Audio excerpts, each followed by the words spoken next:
All right, everyone, welcome to the Tonto's Demise Week 13 recap. Uh, I was thinking what I should do here for the last recap of the regular season, and I don't know that I really want to get into all the matchups as detailed as I usually do because I think we all know what happened here. Maybe we'll go over a little bit of stuff, but I'd prefer to maybe do just maybe a general wrap up of the season here, of what happened in the last week, and in terms of ramifications going forward here, and how things have, how the end of this season kind of compares to other seasons in the past here. So,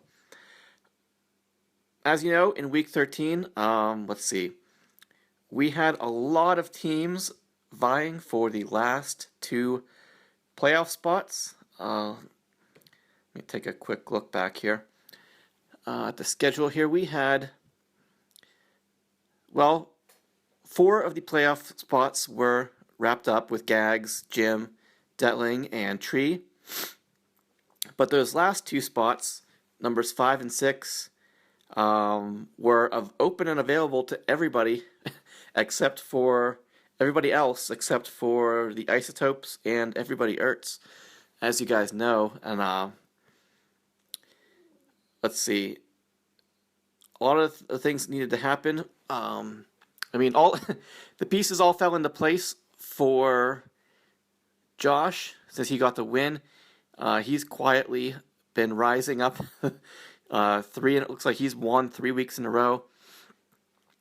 That trade for Tom Brady has really turned around his season. I think more so than the Spencer Ware Jay Ajayi trade. Yeah, I think if Josh was still starting Blake Bortles, I think he would be in a much tougher spot than he is right now. But everything worked. Things worked out almost the way that Justin needed them to. Almost the way. I think that's actually pretty much it because. Well, of course, everything worked out perfectly for Brian. What he needed to happen for him to sneak in there to the number 6 seed, even though he is below 500 at 6 and 7. Said everything worked out for Justin except for Brian losing, which he needed, which would have gotten him into the playoffs. Jimmy and Kevin, all they needed to do was win. Actually, you know what, Kevin? Kevin needed to win, but he also needed to perform much better than he did this week because your score in week 13 actually moved you behind Josh in overall points. Kevin, if you would have won, you probably would still. You would have made that number 6 seed, I think. You would have been behind Josh, though. And said Jimmy, I don't even know what to say about this that hasn't already been said, as he was at one point 6 and 3, and he went on to lose 4 games in a row. I think I was going through some stuff here. I don't think I mentioned it on the Line app, but if you take a quick look at the schedule of this year for New Gods Mad Titans,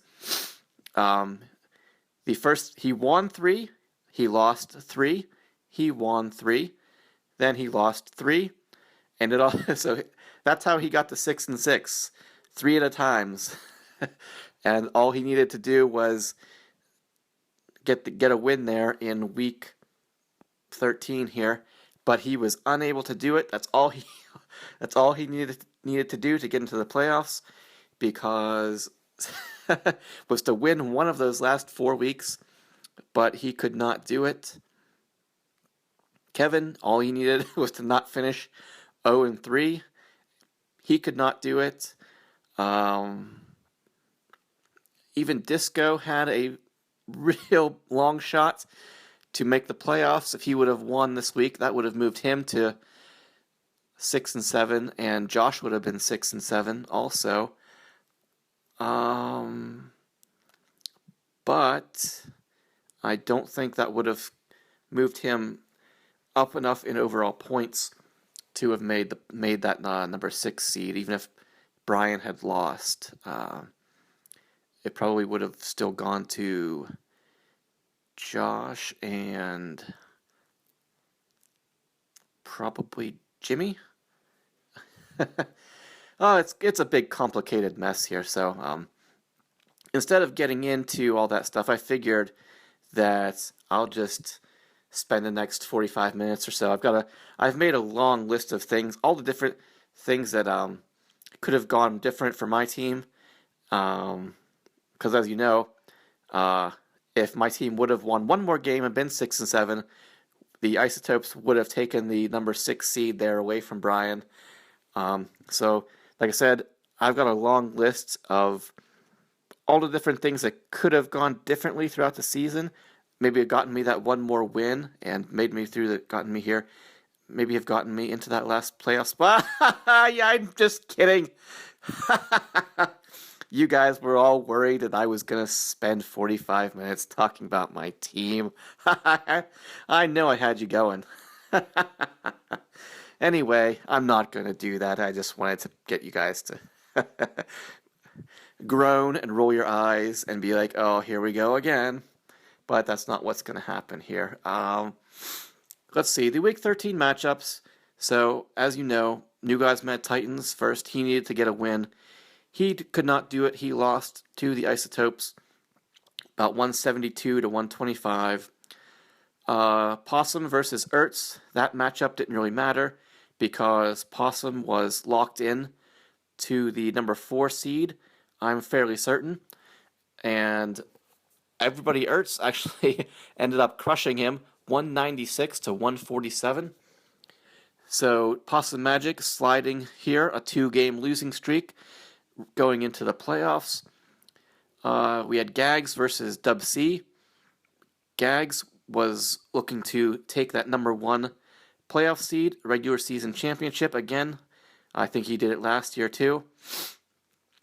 Going against Dub C, like I said, who he just needed to win, and he would have been in the playoffs to get 7 wins there.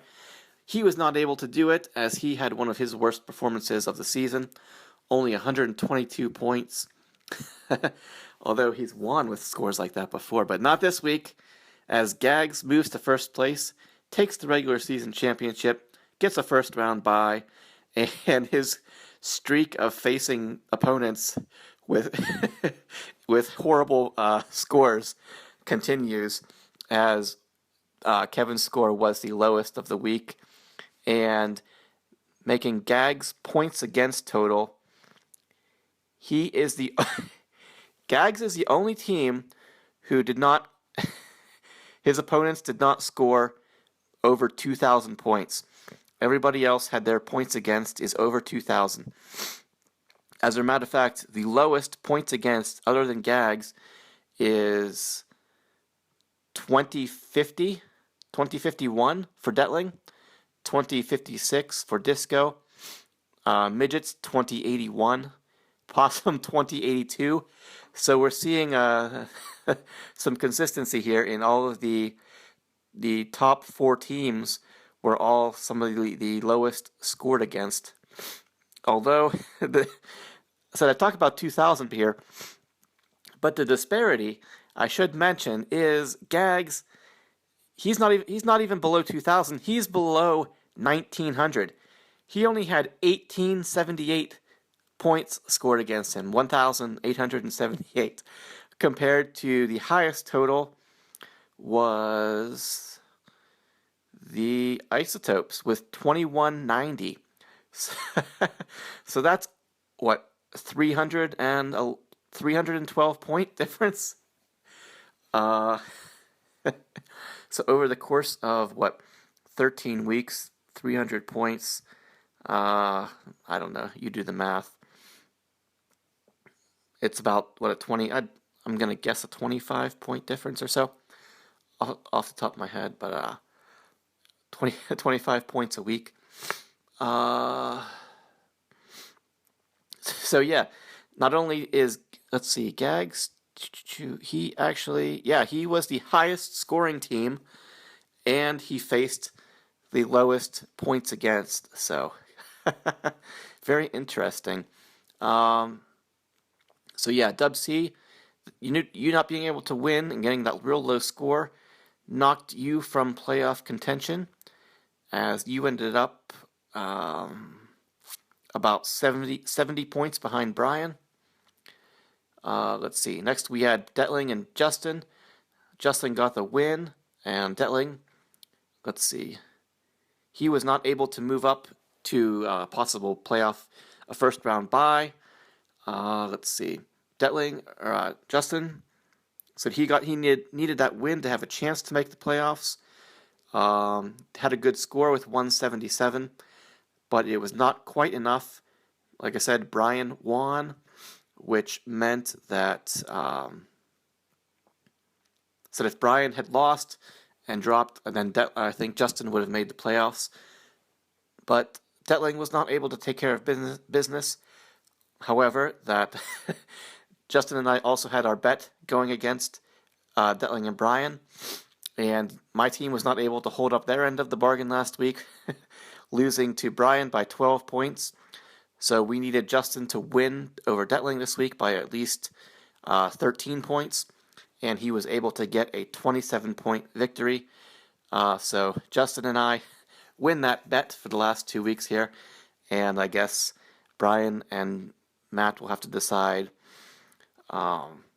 whose vehicle is going to go make the trip next time we have to go east. So whose vehicle, who's going to pay for the gas, who's going to buy us some food, who is going to get Justin and I will get to choose I think the choice of music and stuff like that. So it's gonna they'll have to decide who's going to drive, if one of them's going to go each way or one of them will do both. I don't know. It's going to be up to them. So hopefully it's going to be a while until they have to give us the ride that they owe us to the eastern side of the state here.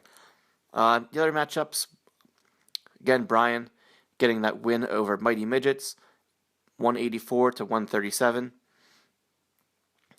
getting him the final playoff spot.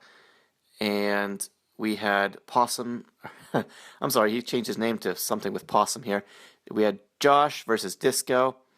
He got the win, giving him his 7th win, and clinching the playoff spot there. So he ended up with the number 5 seed, and Brian ended up with the number 6 seed.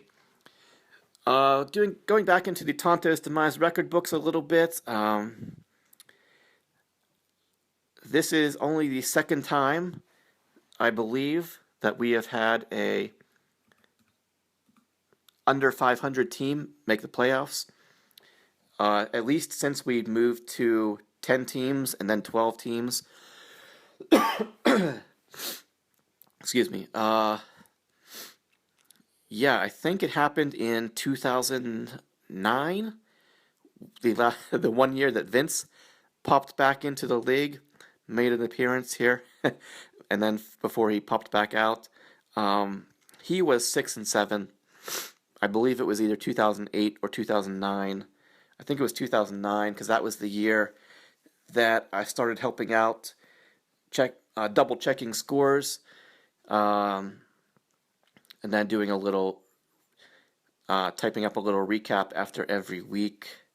So I remember I was putting all those on the message boards there, so you can actually go back through the Yahoo records and check those out.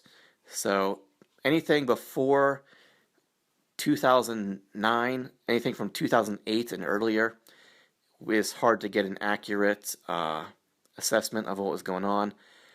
But I think, like I said, on the Line app, if you go back and look, so as best I can tell, this is only the second time that a sub 500 team made the playoffs since said since we moved to 10 teams and then 12, I think we had 10. When did we get 10? I want to say that was probably around the time that Kevin won his 2 championships. I think the first 3 years we only had 8 because the second time Detling won in 2005, according to the records, we only had 8 teams then still, and I believe I mentioned that I made the playoffs according to Yahoo. My record was 4-8-1, and I made the playoffs as the number 6 seed that year. So there was only 8 teams, and 6 of them made the playoffs. So it's hard to really count those years. 'Cause I think that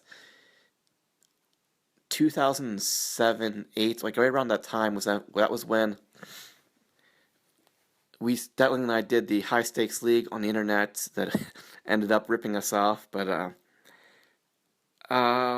that's as far as I can, because as far as I can remember, like those were the years where I think I don't know about other people. I can't speak for other people, but before those years, like 2007, 8, like when Brian won his championship, I definitely remember because we went and had the draft out of Jimmy's apartment there and had I think that was the weekend of Brian's bachelor party too and stuff. But I mean, I remember Kevin winning his 2 titles, but that's really all I remember. I don't remember taking the league as seriously as I do now, like really before, I would say 2007 or 8. Once we got more people and things started to get more competitive and participating in other leagues and things and stuff where, starting to take it a little more seriously. Not that I'm dismissing the first couple years of the league. I just, like I said, all I remember about the first couple years is that, who won the championships. And the first year, I remember trading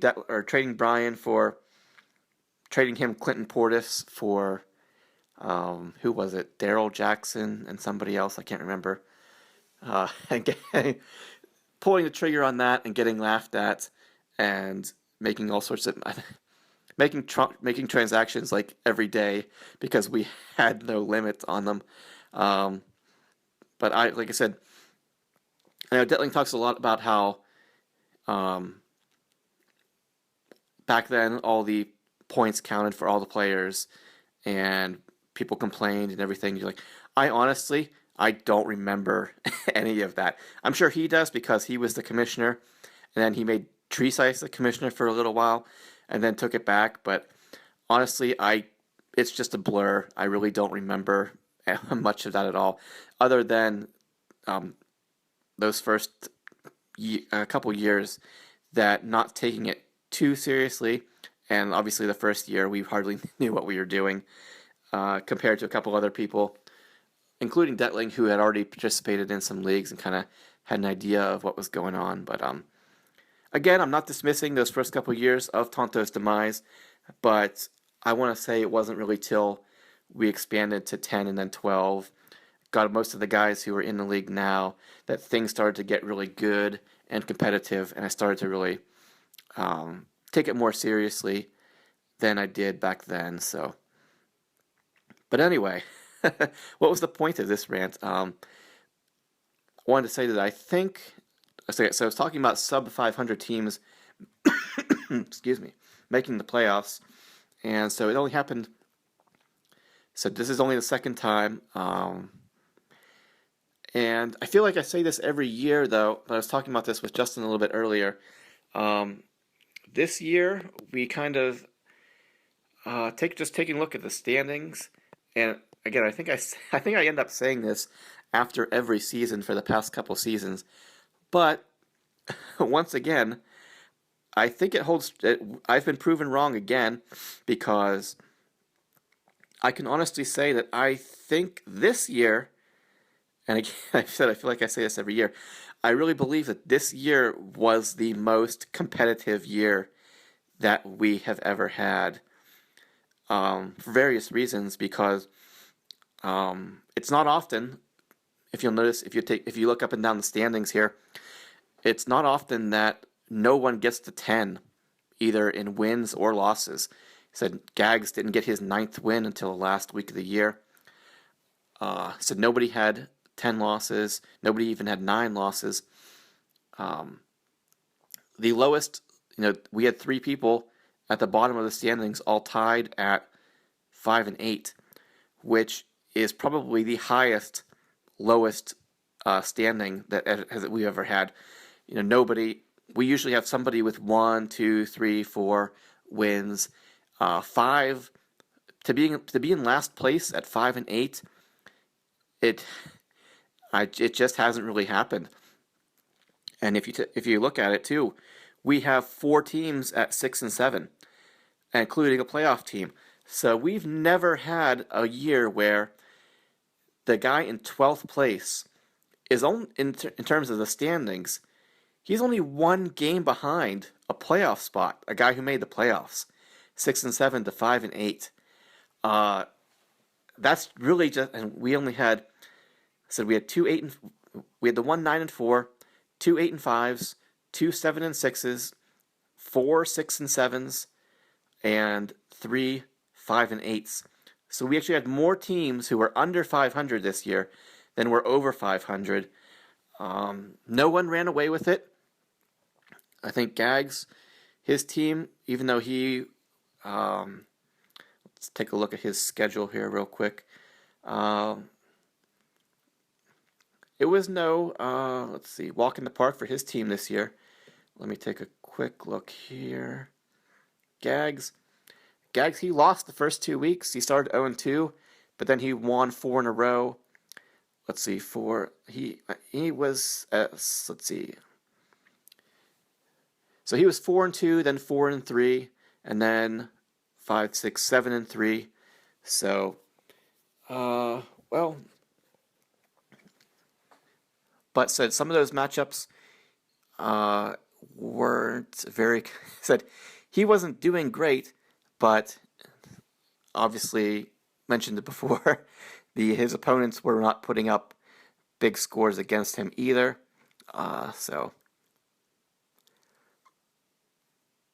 What else? Anything else with the standings here? But still, Gags didn't run away with it. He was up here competing with Jim and Detling pretty much all the way down to the last week here. If one of them would have won, actually he would have still been behind. They would have still been behind Gags in overall points. If Gags would have lost this week in 13, he would not have been in the first place. But again, like I said, nobody made it to 10 either way. Let's see. That's trying to think if there's anything that I'm forgetting to talk about in terms of like how this week and this season, reflecting on seasons past and how things have compared. So Gags, he had the highest overall point total at 2277. Just taking a quick look at my notes here to find it somewhere. This was pretty on par with previous years. Last year, the Isotopes had the highest regular season point total with 2220. So actually, we were above those scores this year with 2277. I think in 2013, I'm only pulling these numbers off the top of my head because I have them written, not off the top of my head, but I have them written down here. So not to just be focusing on my team, it's just because I got the numbers written down here in front of me.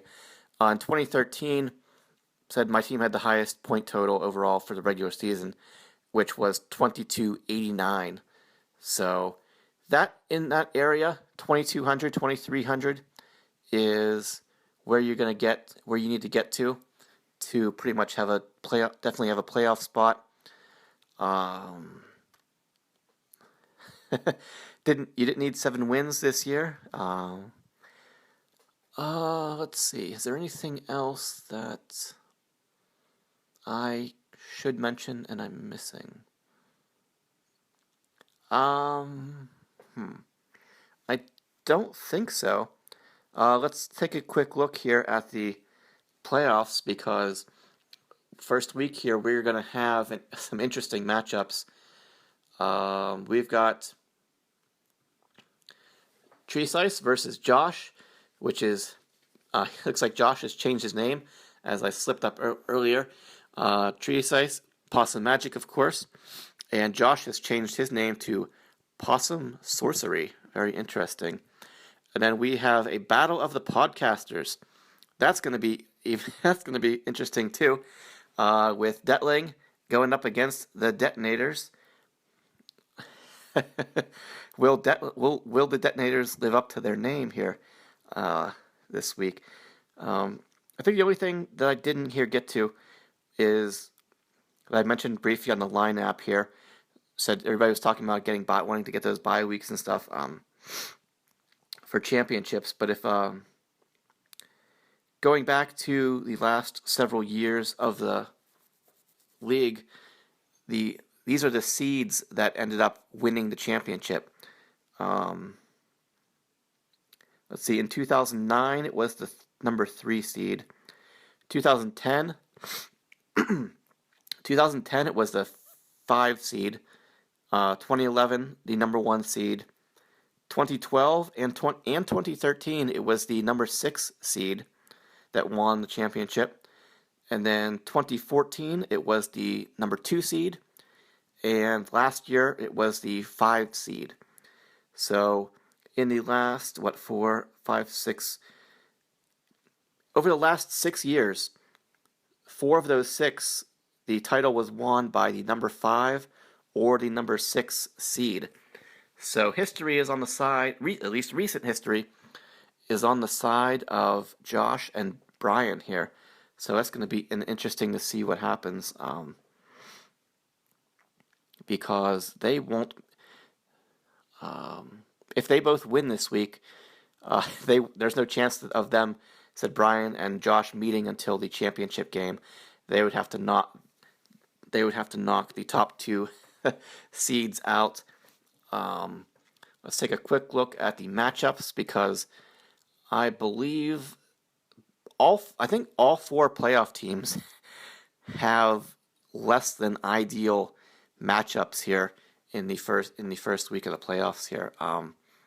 Taking a quick look at Possum Magic, he's got Roethlisberger at Buffalo, Moncrief against Houston, Robert Kelly, R. Kelly versus Philadelphia. That's tough. Sproles versus Washington.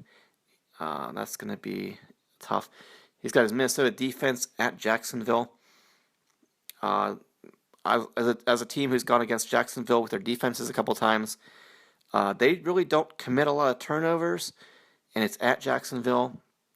They're going to get their yards. They really don't commit. I mean, Jacksonville isn't that good. They gave up a lot of points, but they haven't been good for getting turnovers and stuff like that. So even Atlanta defense has been pretty good. He's got Kenny Britt. So at Buffalo, against Houston, Philadelphia, Washington.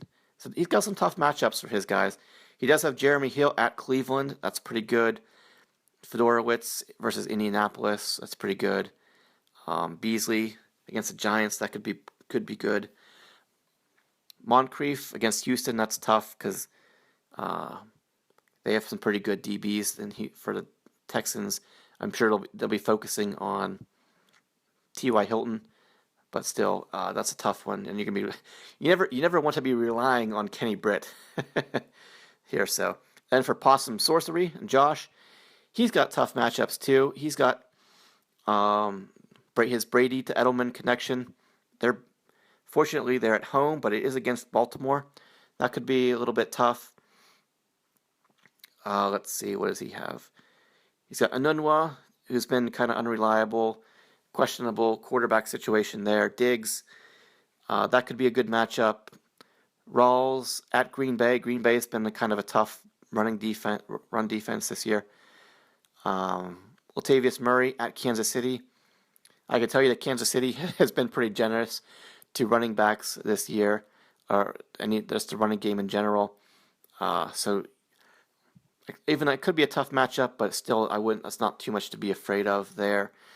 Cook versus Seattle, your tight end. Any matchup versus Seattle is going to be tough. The Bears have been playing. Their defense hasn't. I mean, they're not great, but they've been holding pretty well in terms of yardage there. Theo Riddick could have could be a challenge there for him to do much at least in the running game. So you got him in the flex. You're hoping for some passing yards there from him, receiving yards. And then this could be the difference here. He's got the Cincinnati defense going up against Cleveland. That could be the big difference here in that matchup. It's going to be a good one. I really don't know who's going to win just based on looking at it. The projections are pretty much even, 151 to 150 in favor of Josh. So it's going to be a coin flip. Possum, he's been reeling with all these injuries and running out of his moves, not being able to do anything here. He's kind of handcuffed into his roster these past couple weeks. Again, he's riding a couple game losing streak. Josh is coming in on a couple game winning streak. So this matchup is going to be a fun one to watch here. And the other matchup is the podcaster battle, Brian versus Detling, 3 seed versus 6 seed. Again, tough matchups. I think again Justin and I were talking a little bit about it earlier, and I actually think that Brian might. I'm picking Brian to upset Detling here in Week 14, purely based on favorable matchups. Because Detling, and I think even Detling mentioned this, I think before during one of the podcasts, that he was really hoping to get one of those bye weeks because his Week 14 matchups are tough. And he's not kidding. He's got Kirk Cousins at Philadelphia. That should be tough. Jordy Nelson, again, going up against Seattle. That's a tough matchup. Snead at Tampa Bay. Even Tampa Bay's defense has been actually playing fairly well the past couple weeks. Amari Cooper against Kansas City. That's a tough matchup. Kansas City's got good DBs. Jonathan Stewart versus San Diego. Their defense, San Diego, all these defenses that have actually been doing coming on the past few weeks here. San Diego. He's got Kenneth Dixon at New England. That's going to be tough.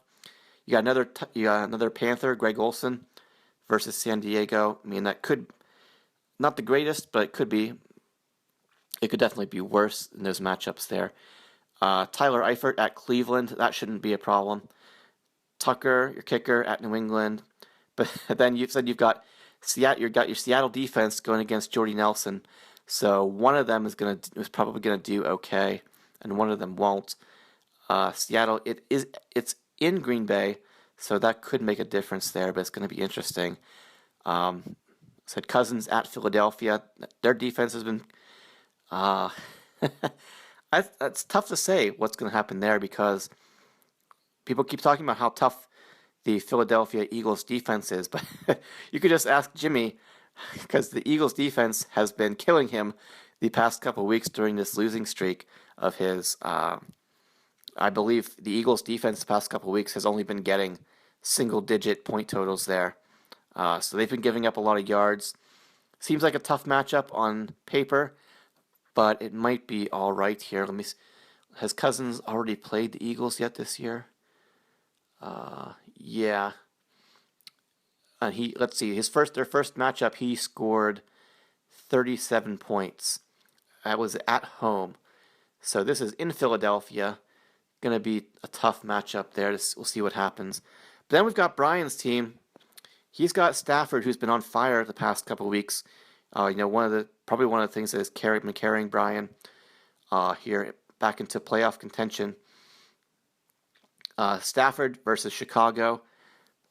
So even though Chicago's off, their defense has been doing pretty well, Stafford's just been on fire. He should rack up a lot of uh, completions there.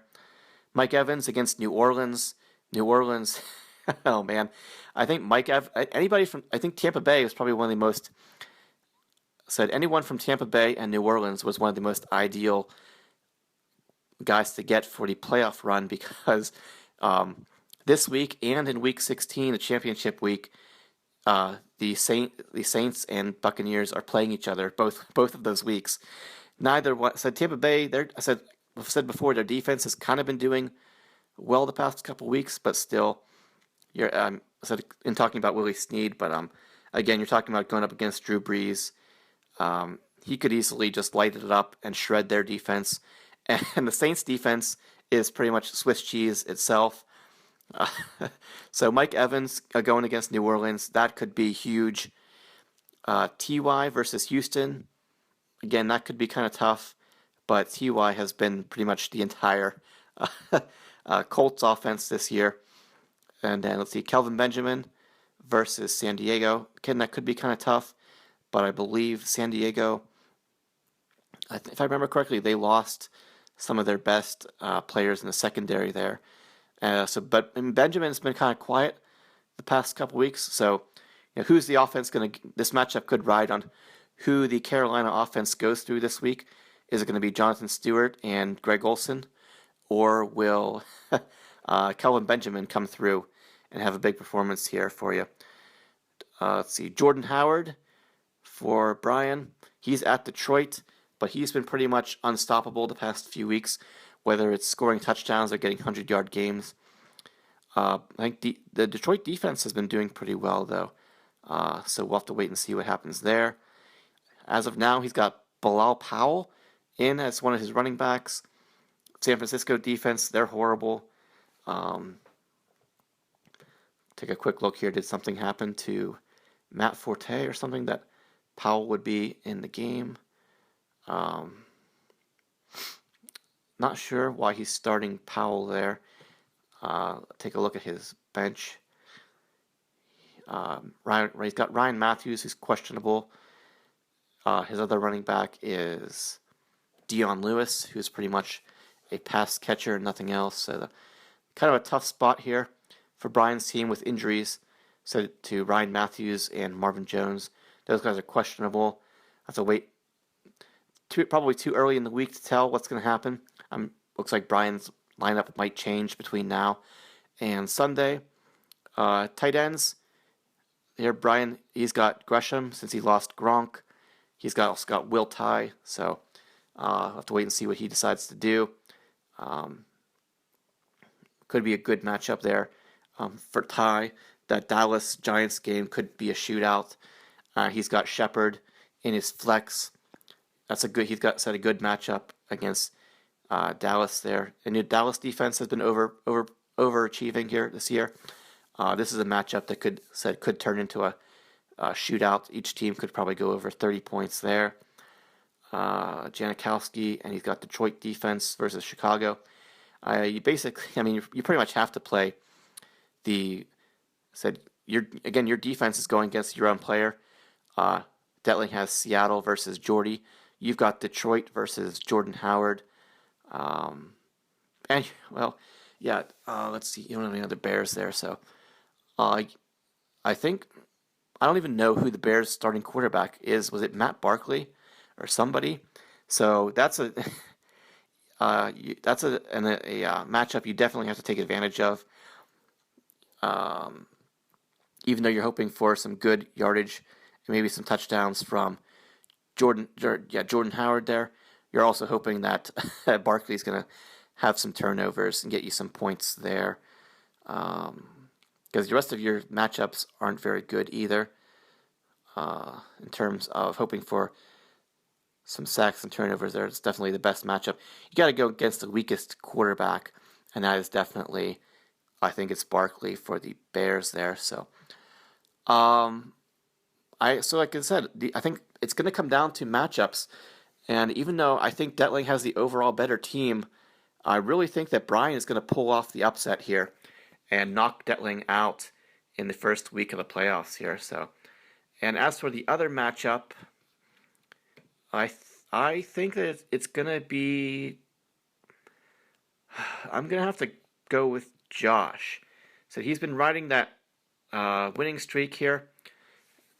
Tree's team's kind of on the ropes. Uh, it's gonna come down to their quarterbacks, I think, and their defenses, whichever ones. So they both have kind of tough matchups. Buffalo, in Buffalo, that could be tough for Roethlisberger. Don't really foresee him having a huge, like 60, 70 point game. He should be right on par to his 40 or so. But then Brady, again, tough matchup. But fortunately for him, it's at home against Baltimore, where they've been pretty much unstoppable. So if Brady can put up maybe a 50, 60 pointer there this week, that could be a difference here. And really, Tree Slice needs the Minnesota defense to come through for him this week. Like I said, Josh has Cincinnati versus Cleveland. That's going to be he's going to rack up a lot of points there. So it's going to be tough for Tree Slice's team, I think, overall. Yeah, I can't go with his team to pick them to win this week. Josh's team, he's got some okay pieces. He's got some. I mean, he needs some guys who are either really hit or miss to come through this week. I think did Rawls score like 3 touchdowns last week, something like that. So he's coming off a big game. You're hoping for some more. So I don't like Anunwa. I don't like Cook. Riddick,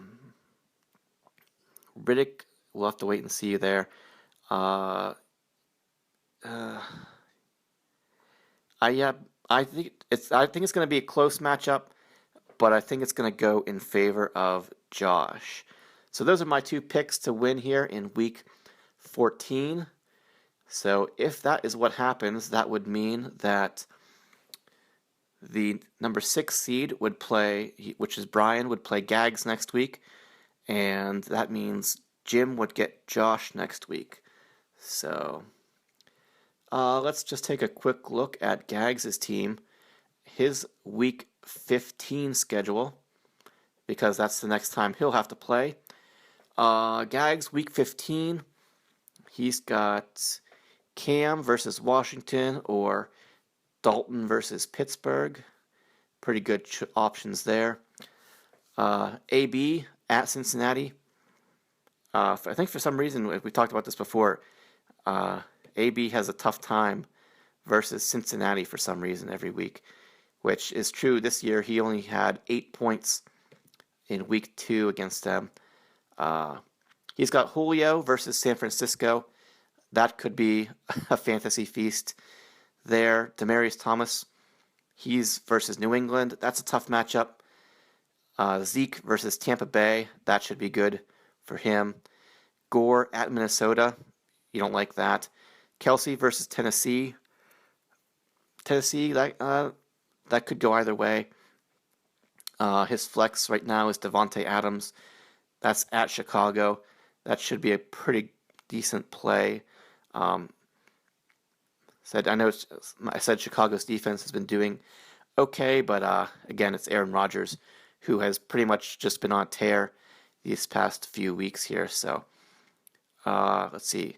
Gags' defenses, he'll have New England playing Denver or the Jets versus Miami. Probably go with New England, who has been doing pretty well. Denver, they got to figure out their quarterback situation here. If they end up starting Paxton Lynch, that could be spell trouble here for whoever has to play Gags that week. So week 15, Gags, other than Antonio Brown, for some reason his Cincinnati matchup, he doesn't do well. Said Gore versus Minnesota, that could be tough. And New England, they tend to shut down the best players. And Demaryius Thomas is probably one of those guys who will get shut down in that game. But overall, the matchups for Week 15 for Gags looking pretty good. he's got to feel fairly confident that whoever he gets, he will be able to take down. Let's take a look at Mighty Midgets. His Week 15 schedule. Real quick, again, Aaron Rodgers going against Chicago. The only problem there, I think, could be that Chicago just isn't going to put up much of a fight. So you need to you're not really going to get those huge fantasy scores from guys who aren't in games that are not really competitive, which could be what happens there in that game versus Chicago. He's got Allen Robinson at Houston. That could be a tough matchup. Dez versus Tampa Bay could be good there. Jamison Crowder versus Carolina, good matchup for him. Carlos Hyde versus Atlanta, good matchup for him. Forte versus Miami, good matchup. Delaney Walker versus Kansas City at Kansas City. It's a red matchup on Yahoo here, but it's tough to say. Delaney Walker's had a pretty good season. But then there's David Johnson at home versus New Orleans. David Johnson, who's probably the fantasy MVP, I would think, of the year so far. I had just taken a look at his game log, and it is just ridiculous. His lowest score this year is 14. He's only scored less than 20 3 times. He's at a 14, a 17, and a 17.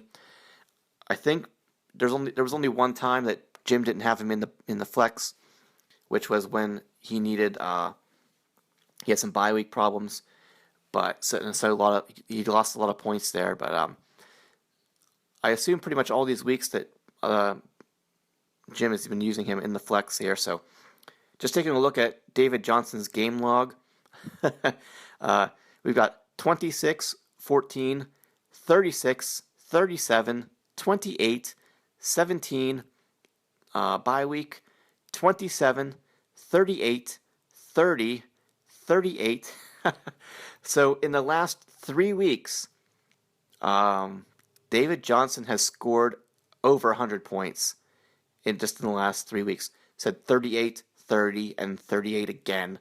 Just ridiculous. Man. And a lot of it, too, is coming from receiving. He's getting touchdowns and receiving. Like, if you didn't have him in the flex, your season could be totally different. As we know with Le'Veon Bell there in that situation, which is already a sore subject. But yeah, man, that's just ridiculous. Because if you look at David Johnson's rushing stats, he's only gone over 100 yards rushing 4 times. He's had 55, 58, 80. He's been in the 80s a couple times. Well, let's see, 1, 2, 3, 4. He's had 4 games in the 80s, 4 games over 100. But he's had a 24, a couple 50 yarders and a 40 yarder there. But said most of his points are coming from racking up the touchdowns, and his receiving stats have just been silly. Like this past week here in week 13, he had 9 catches for 90 yards and I think a touchdown. So he's basically been the let's see. In week 12 here, just taking a look through the Yahoo notes, said David Johnson only had 58 yards rushing, but again he had 8 catches for 103 yards and a touchdown. So he's I said nobody had a chance for him this year because he was one of the keepers for Mighty Midgets here, and I'm sure he will be a keeper again next year. Let me see if I can find Jim's draft here.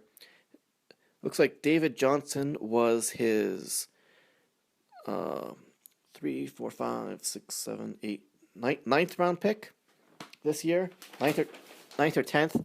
So he's probably worth number 1 overall value right now. going into next season. But I'm sure Jimmy's going to hold on to him, and he'll be a 7th or 8th round pick next year. So Jimmy, just get back to his matchups here. All pretty good. His kicker, doesn't really matter. He'll have Carolina defense versus Washington, or Atlanta versus San Francisco. That could be good for Atlanta. He'll have to just make some choices here on which one he's going to go with. But other than that, let's see. Other than Allen Robinson versus Houston, who Robinson has been kind of up and down all year anyway. So you've gotten this far without him really doing a whole lot. It's going to come down to your quarterback play.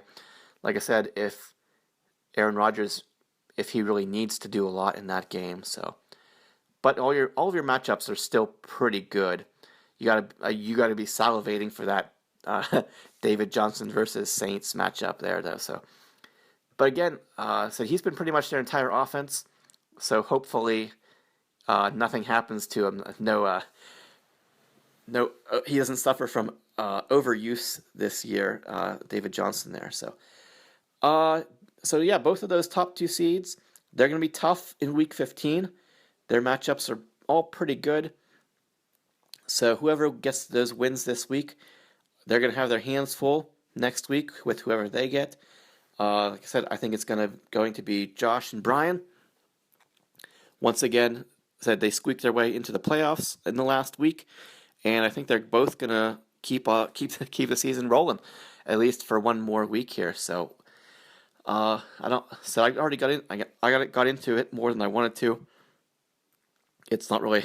I'm here to review the previous weeks, not get into the discussing the upcoming weeks here so much. So, I think that's pretty much it. And I've managed to ramble on here for about 50 minutes here. So I will finish.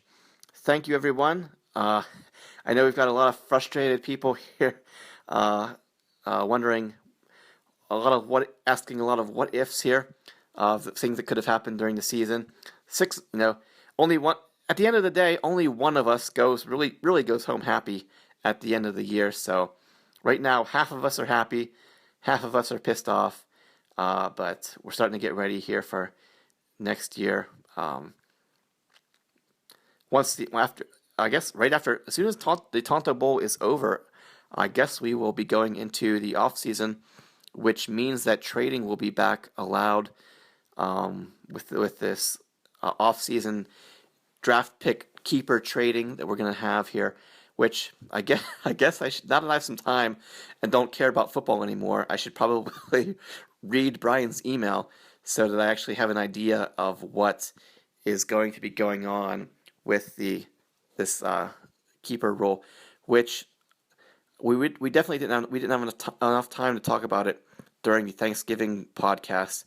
But if Brian is listening to this, or if he doesn't, and someone has actually gotten here and wants to suggest it to him, it might be a good idea for the Week 14 podcast, since it's only going to be 2 matchups that they have to talk about. Maybe for Brian to kind of get into a little general discussion and overview of what his keeper draft pick trading plan is going to look like here. Maybe just a little outline of what the rules are, how it's expected to work here, so that everybody kind of has a good idea of what to expect here from it. Since technically it is a rule now, and you're going to get 3 trades here between once the season ends and the beginning of the year next year. So something maybe Brian could talk about in the podcast, give everybody a better idea of what exactly it is that we're getting into. And so that's pretty much it, I think. Thank you, everybody, for, like I said, it was just a really great season. Again, the competitiveness all the way down to the last week. And like I said before, I think I say this every year, but this year was, I think, undoubtedly our best and most competitive season that we have had. Great scores, great matchups all year long. I don't think we really didn't have a whole lot of 200-point scores this year, as many as we usually do. I think we usually have a pretty good amount. Let me just take a quick look here to see. I see 2, 3, 4, 5, 6, 7, still 7, still 7, 8, 9, 10, 11, 12,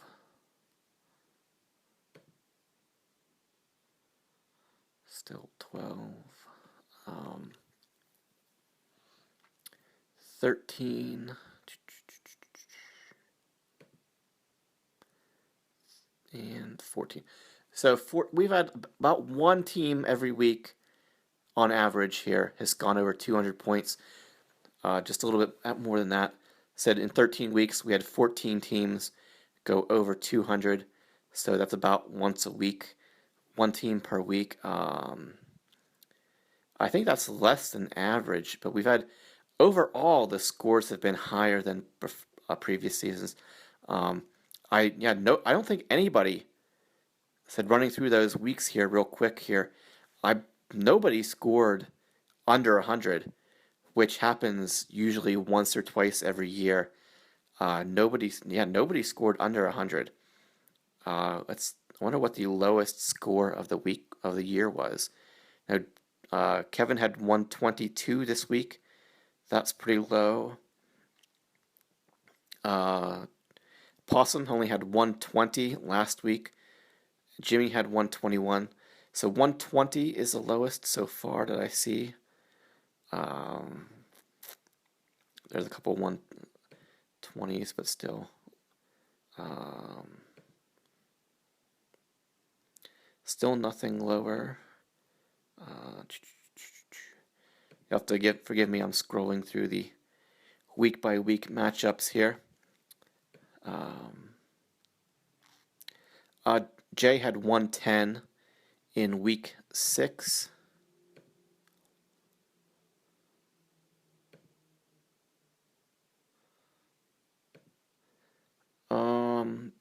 Yeah, other than that, so there's been a couple 120s. So there was that 110 from Jay's team. That's the only anomaly. Other than that, so the 110, the next lowest score was 120. We had several, pretty good amount of 120 some scores in the 120s there throughout the course of the season. There looked like I would say about 10 times I saw 120s there, but said 110 was the lowest score.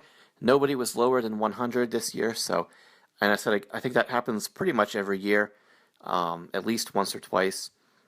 So it was a great year, super competitive, and said even I know those last weeks were painful for for a bunch of people. I know because I've been there before and know. It seems like most of my seasons come down to the last week of the season and trying to fight your way into a playoff spot here. Even though this year, I was already on the outside looking in for that last week. But even if I had been in the mix there somewhere, it's just whether you win or lose, make the playoffs or don't. It's just it's fun to watch and enjoyable just to see the competition and how tough it is. Like I said, win or lose, even if you're on the losing side, which a handful of people are, you're pissed off, you're bitter, you're upset right now. I know how you feel. There's 6 of us in the same boat right now. But yeah, you just, maybe it'll take a little bit of time for the pain to heal. But I think in retrospect, you'll have to just love the way that the Week 13 panned out, just in terms of the competitiveness. I said nothing was in stone. Really, nothing was set in stone except Treese Ice. Until the last game of the last week was over. So, said as much as it hurts right now, this year will probably go down as one of the best at least in terms of the regular season in Tonto's history. So yeah, cheers to all of you for bringing it this year. You all did good at the draft. I think everybody did. It's just good. Everybody's getting so good with their keepers and managing stuff, and these trading with draft picks and that trading during the year it's made things really interesting. It's just, whether you win or lose, it's just been so much fun to watch, and everybody is just so good with how managing their teams, understanding the rules, and drafting with good strategy. Each year, everybody just keeps getting a little bit better, and it makes it tough, which is great. I mean, yeah, you're frustrated. You're always hoping that there's going to be like some teams that are kind of like, well, who don't really give their full effort, that you're gonna, you can kind of pencil in a win against them each year, things like that. But really, there's nobody here who isn't putting together a solid team week in and week out. Which, again, real quickly, getting back to here in Week 13, as you might have noticed, I think I mentioned Gags was the only team who was in the top half of the standings going into Week 13 who won this week. The Isotopes won. Ertz won. FC Bohoric won. The Detonators won. Josh and Disco were both below. They were both in the bottom half. One of them had to win, so Jimmy was in the top half. He lost. Possum, he lost. Kevin was in the top half. He lost, and got out of the playoffs there. Detling lost, and Jim lost. So yeah, even though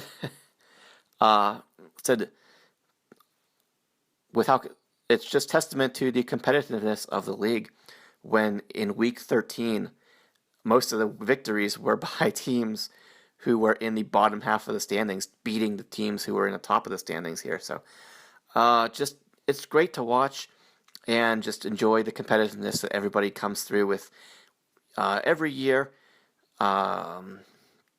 So I feel like I just said that I was at 51 minutes or something like that, and now here I am at 61 here. So I will stop. I will let everybody. We'll get to we'll have the podcast coming up, which should be interesting, since those guys are playing each other this week. One of them's going to go home early, and one of them will move on. So a lot of interesting things should be said about the week here coming up. And so I will be back here next week with what should be a quick review, because we will only have 2 matchups to go through here. We'll have 2 matchups this week, 2 matchups next week, and obviously one with the Tonto Bowl. We'll have to wait and see who is going to get presented with the trophy this year. So, all right, guys, I said it before. I'm going to say it again. Thank you again. See you here next week. And to those of us who are finished, see you next season. Everybody else who's still alive, good luck to everyone in the playoffs. And thanks again for just a great season. Thank you, everybody. And we will look forward to a successful postseason. Some fun stuff maybe in the offseason with those trades. We'll see what happens.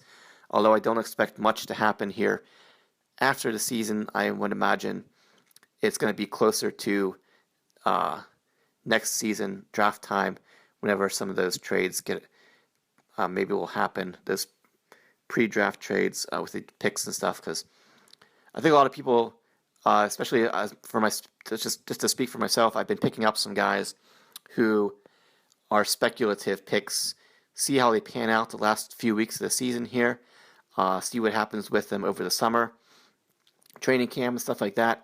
Hopefully, maybe one of these guys will look like maybe some good potential there to trade away, or for possibly just keeper potential there. So yeah, I don't see a lot of those trades happening until probably the summertime or closer to the draft. But you never know. So all right, enough. Thank you guys again for everything. Another great year, and we will see you back here. If you're listening, if you still care, after the Week 14 matchups here, first round of the playoffs. So good luck to everybody this week. Good luck, Brian. Good luck, Det. Good luck, Tree. Good luck, Josh. And we will be congratulating 2 of you next week and moving on. So we'll see you guys then. All right. Thanks again, guys, and we'll see you back next week.